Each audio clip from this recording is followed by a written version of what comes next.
Hi guys, it's Miss Carly. Checking in, wanted to say hello.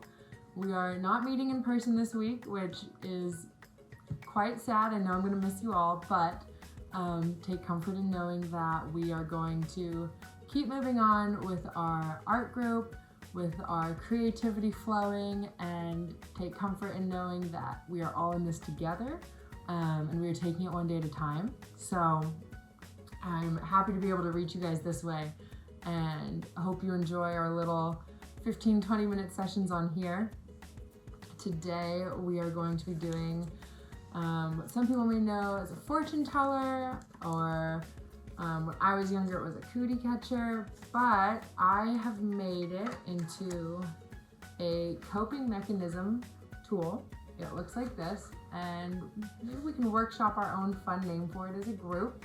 You can let me know what you like to call yours in comments, or reaching out that way, and let's see what we can do together on here. So this is what it's going to look like when it's done. I just did this one. I'm going to walk you guys through it with me here. But it moves like this. You can decorate it, and you can, we got a bit of a glare, kind of looks like a mouth. You can make it look however you want. You can leave it plain, you can use it blank, you can use numbers, colors on the top, whatever you'd like, but we're going to use this during these times as a reminder to sit and breathe, to move, to stretch, to talk to our family, talk to our loved ones, and help us along this process, help us along with the uncertainty. It can be scary sometimes, and that is totally okay. Everyone is feeling the same way with the uncertainty, so just a reminder that you're not alone. And we are going to make this as a group today. You can use literally anything. I used a blank white sheet of paper. You need scissors, I have mine right here, and a ruler, or just any straight edge. If you have a square cutout, you can use that too, but we are going to start with a square, and you just want all the sides to be the same. So with that, we're going to get going, and I will see you guys again at the end of the video. First, we're going to have our blank piece of paper. You can honestly use anything you have at home. It can be printer paper, it can be a paper grocery bag, honestly anything. And we're going to put it on the table. We have our ruler, we have scissors, pencil if you need to make a square. If it already is a square, that's wonderful, but we're going to start out with a piece of paper and we're going to make it into a square. So I know that this is 11 right here, and that this is 11 right here, and so that way all sides are going to be 11 inches, and it can be as big or as small as you'd like it to be. I'm going to start out with making mine all 11 inches on one side, so I'm going to cut off this extra material we have here. Okay, let's get started.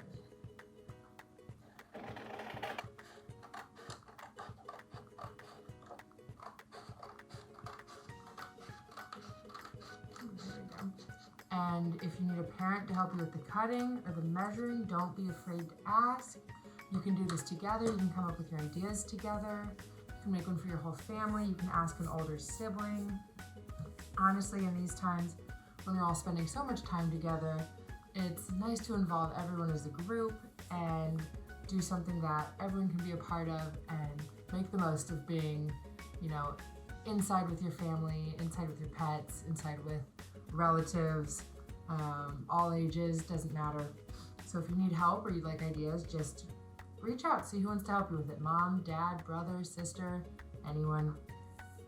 So now that you have your square, just like this, our first step is going to be, we're going to fold it in half, like this. I don't know if you guys learned this in school, but I always learned that folding it this way was hot dog style, like that. Looks like a hot dog, kind of, like a bun. You open it, and you open it back up, and you fold it the other way. Same thing, just all the way across. Line up your corners, your edges. We're gonna fold it like this, so that way when we open it again, we can see both creases, and they're gonna act as a guide for us to keep going. Okay, so now that you have that, you can start with any corner you want. So you're gonna fold this corner in towards the middle, and you can follow those creases you've already made. You fold this corner in and then crease it like that, so it looks like this. And you are gonna continue to do that to all the corners. You're gonna fold them all in so they're meeting in the middle, like so. And I turn my paper so it's easier for me to work with, but your end result should all look the same. Just fold it. Don't worry if it doesn't line up perfectly. What's nice about this is it usually doesn't have to. If you have some gaps, if it's a little crooked, that is not going to be a problem. It will work out in the end. Nothing ever has to be perfect. It's artwork, it is yours. So now we've made just a smaller square with all our corners folded in like this. And what we're gonna do from here is we're just gonna flip it over like that. So you have a whole new square, whole new creases, and we're gonna start and do the same thing we just did on the other side. So do you remember we took the corners and we folded them all towards the middle? That's what we're gonna do here. We're gonna fold this corner towards the middle,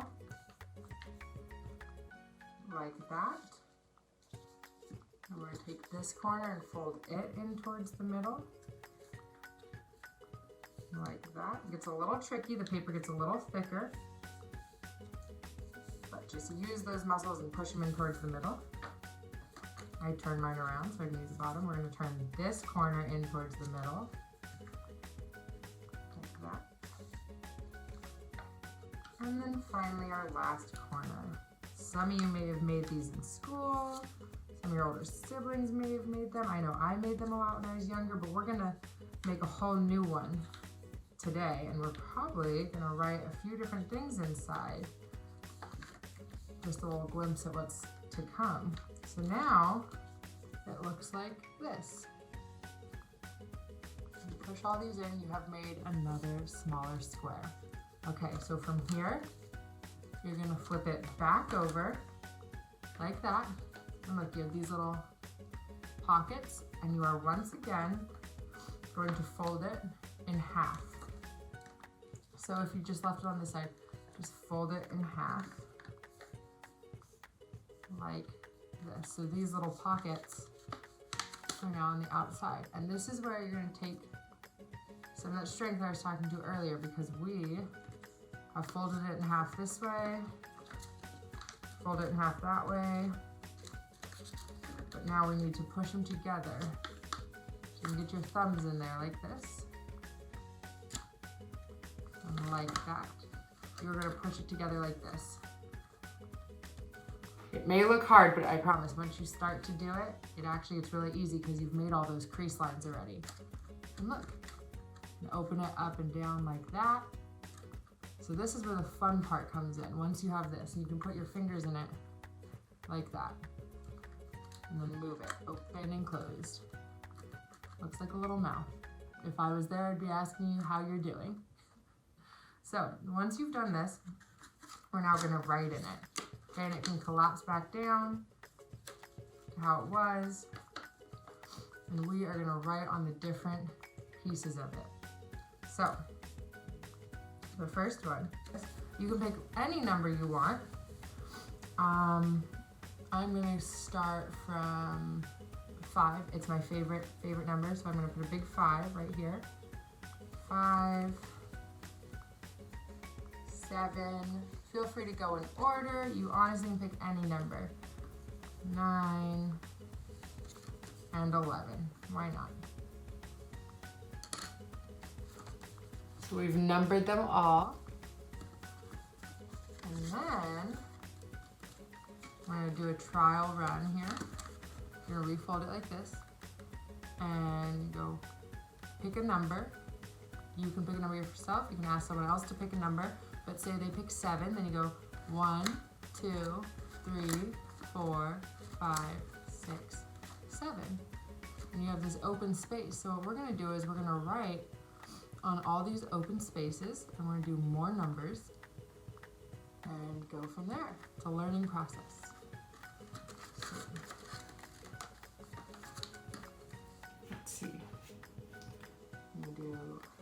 6, 8, 10, and I'm gonna start low. 2, 4, 3. I am just pulling numbers out of a hat here. Doesn't matter which one they are. That's another one. 12, big one, and 1. Okay. So, again, get yourself oriented, and we're gonna go step by step so we know what's happening. Ooh.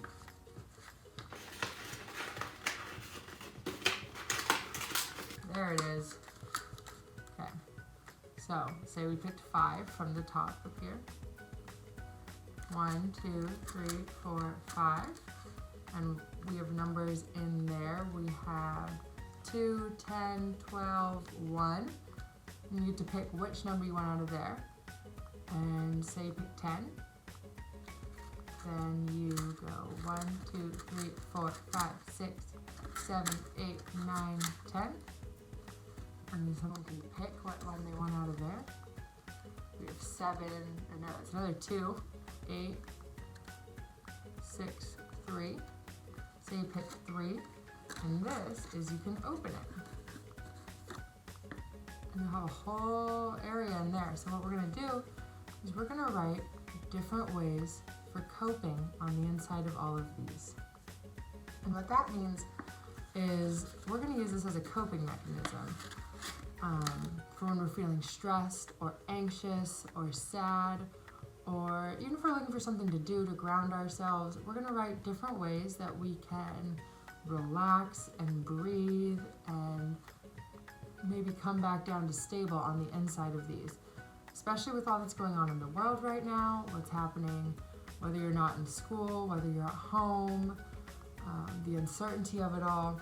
We're gonna use this as a coping tool to help deal with some of those uncertainties and shed some light in some otherwise could be really scary times. And yeah, hopefully use this as a way to regulate ourselves and reintroduce some positive energy to wherever we may be feeling. So I'm gonna come up with some coping skills to put in here. It would be lovely if you come up with your own. You can use the same ones. Again, you can ask your family if they have any ideas, what they like to do. It's a great tool to communicate and really share ideas about how to stay positive during times like these, and how to bring our whole body and our mind back down from maybe anxious or jittery or nervous, and kind of remind ourselves to be in the present moment and to breathe. So I'm gonna write some coping mechanisms down, and I am excited to see what you guys write down and go from there.